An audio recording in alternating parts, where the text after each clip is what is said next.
Hello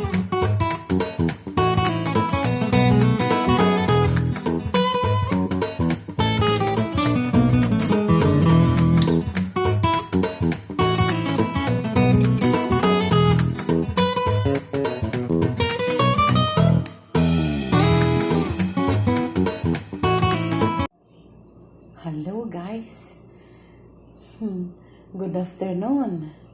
Ayan, mag-ano ako ng isda na ibinigay sa akin.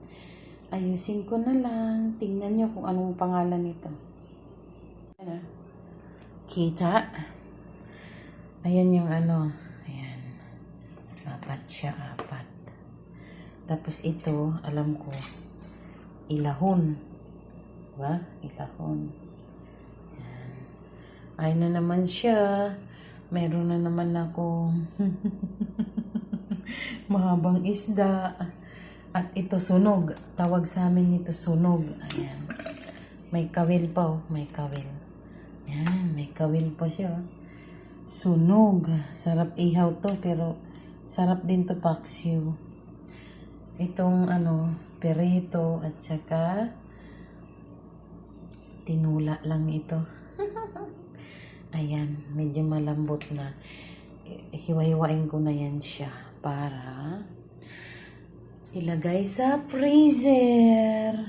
Ayan. Yan, di ba? Kita mo to. Ayan.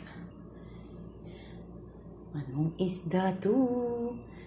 Sige, di ba? Tawag sa amin ito ay sunog. Malaki, oh.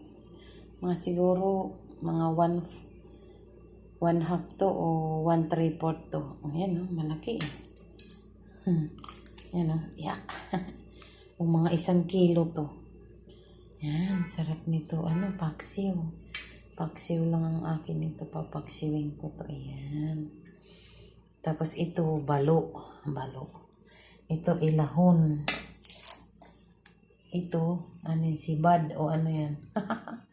Mamahalin yan. Ito din. Ayan.